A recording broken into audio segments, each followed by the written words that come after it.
Bonsoir, Olivier. Voilà, Bonsoir. D'où nous voilà, appelez-vous, Alain? de Mérieux, dans le nord de la France. D'accord, et Là, vous avez quel moi, âge? disons, j'ai 64 ans D'accord. et moi, j'appelle donc, c'est pour le meurtre de Léa, ma petite fille, hein, qui est dramatique, hein. Nous étions famille d'accueil et ma petite fille a été assassinée par un enfant qui était passé chez nous et Mmh, dont les services sociaux nous ont caché des vérités sur cet adolescent. d'accord, Au début, alors comment? racontez-moi ce qui s'est passé, en fait. Vous êtes famille d'accueil, On vous est étiez famille famille d'accueil depuis d'accueil combien de temps, en fait? depuis 2008. Depuis Et 2008, donc, d'accord.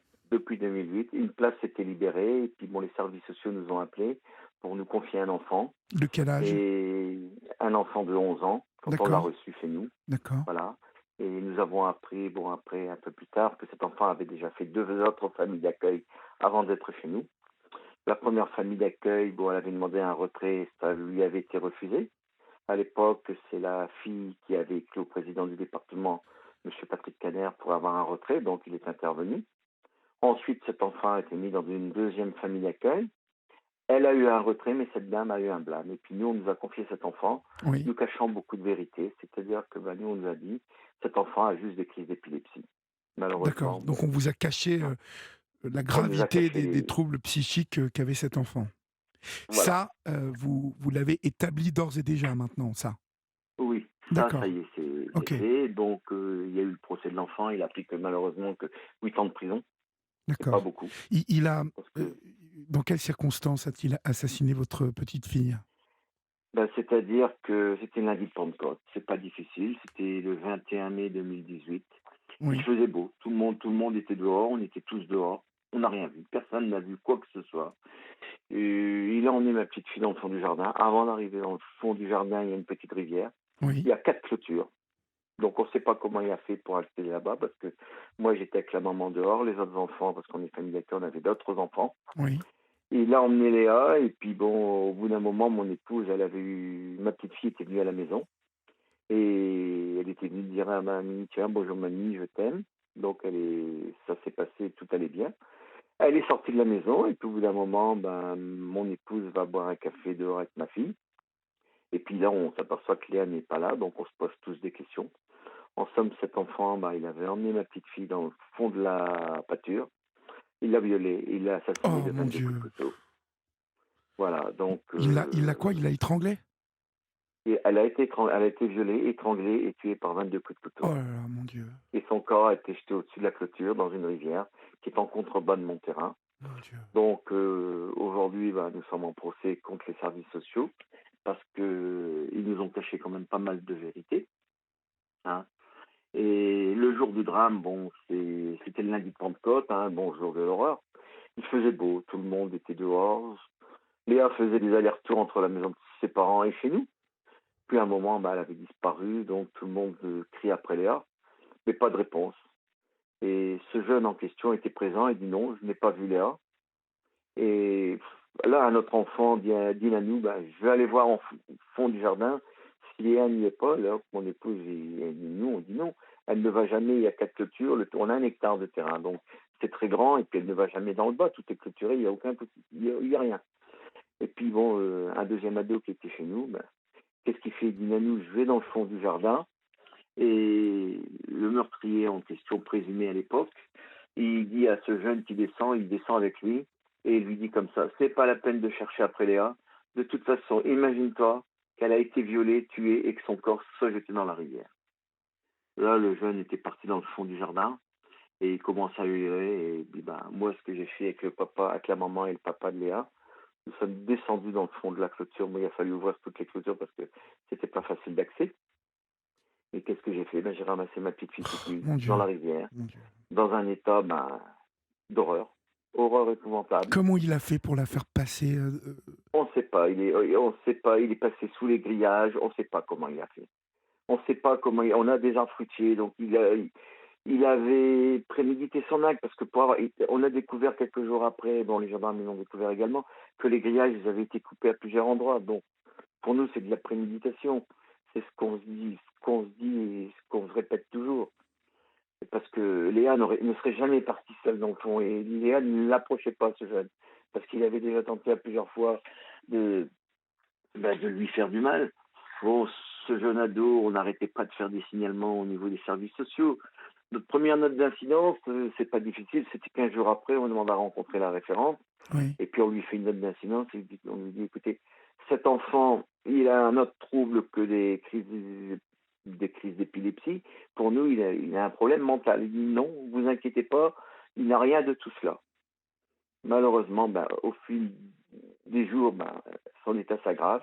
Il a mis le feu à la maison, il a ouvert les robinets de gaz la nuit, il a tenté de violer un enfant qui était passé chez nous en Mais, pleine nuit.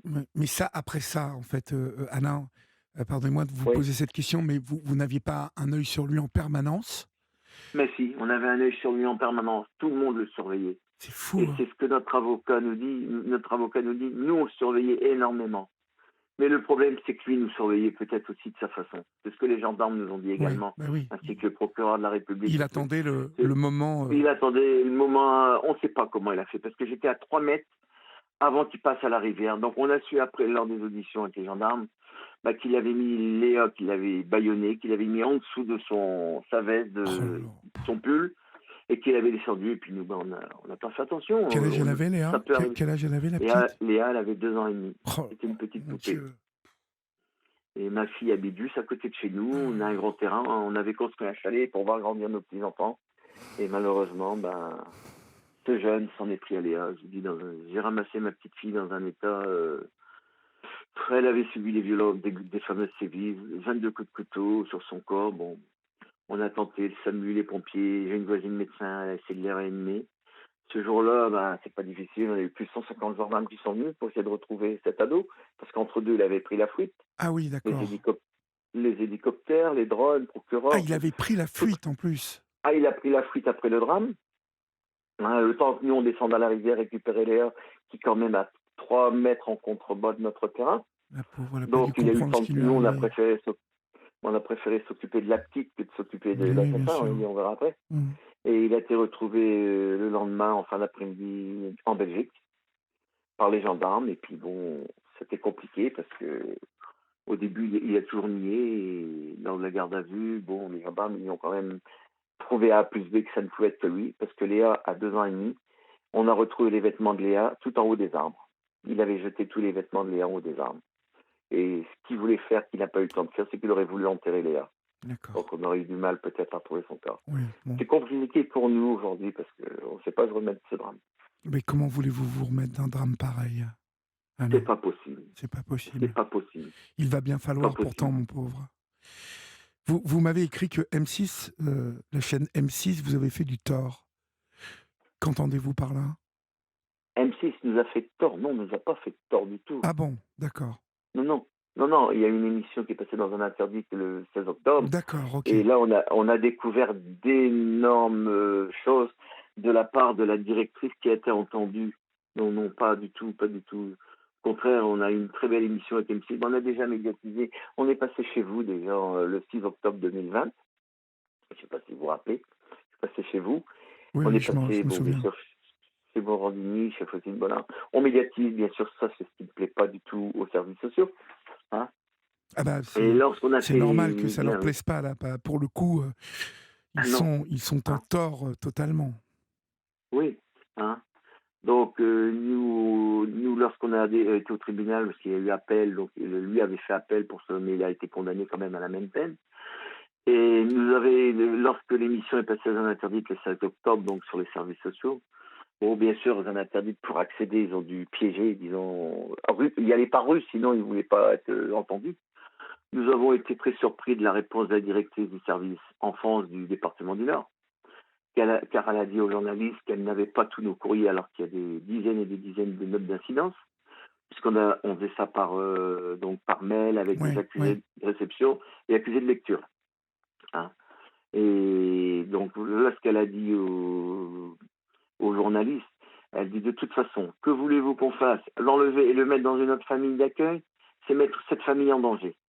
Ou dans un foyer, mais là, il y a des enfants. Alors, Oui, que donc il voulez-vous valait qu'on mieux fasse de cet enfant? le mettre chez vous, hein, plutôt Voilà, que... il fallait mieux laisser, malgré les alertes, bon, il a quand même tenté de violer chez nous un autre enfant, il a violenté les enfants, on a déposé plusieurs fois des plaintes auprès de la gendarmerie. On a fait des dizaines d'alertes, des appels téléphoniques, on les compte plus. Il nie tout, il nie tout. Il dit on n'a pas de courrier alors que heureusement qu'il y a l'enquête de gendarmerie qui a pu retrouver quand même toute Le trace de ces signalement, courriers, oui. les signalements. Bon, lors de l'enquête de gendarmerie, on découvre maintenant qu'on est en procédure administrative. On découvre, parce qu'on a le droit d'avoir accès aux pièces, qu'ils savaient très bien sa dangerosité, qu'ils nous ont caché. Hein. Alors, nous, je vous dis, on a été très surpris de la réponse, parce que car malgré toutes nos notes dénonçant des faits graves, ils n'ont jamais réagi.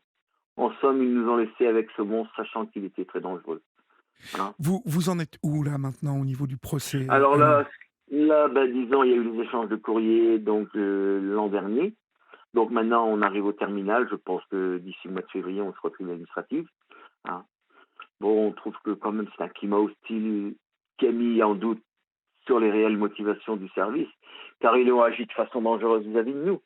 Famille qui nous a laissé courir jusqu'au drame. Bien sûr. Hein, ils nous ont laissé dans des conditions psychologiques déplorables, qui sont apparemment dues à de la maltraitance institutionnelle vis-à-vis de nous, de toute façon. Hein. Et là, on fait ce procès pour justement, parce qu'en France, il y a beaucoup de familles d'accueil qui sont malheureusement dans la même situation que nous, qui ont des enfants en danger.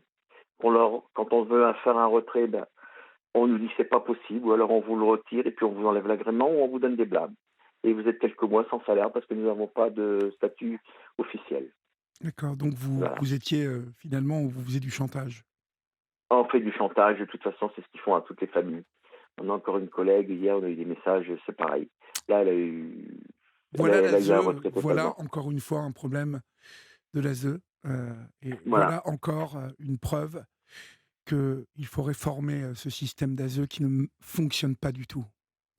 pas du tout. Pas du tout. Et vous savez pourquoi? Parce que finalement, je le dis souvent hein, sur cette antenne, il y a pour un enfant un référent.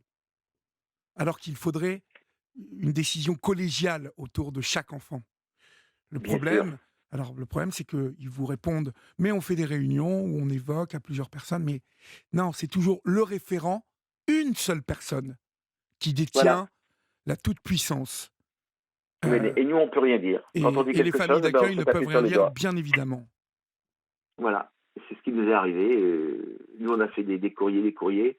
Je vous dis, une fois, je me suis déplacé, j'ai été voir la directrice. Hein, quand je lui ai parlé du dossier avec tous les problèmes, sa réponse, alors là, j'étais vraiment outré, on a tous été outrés. Elle m'a répondu aux bananes, encore avec votre dossier. Voilà la réponse.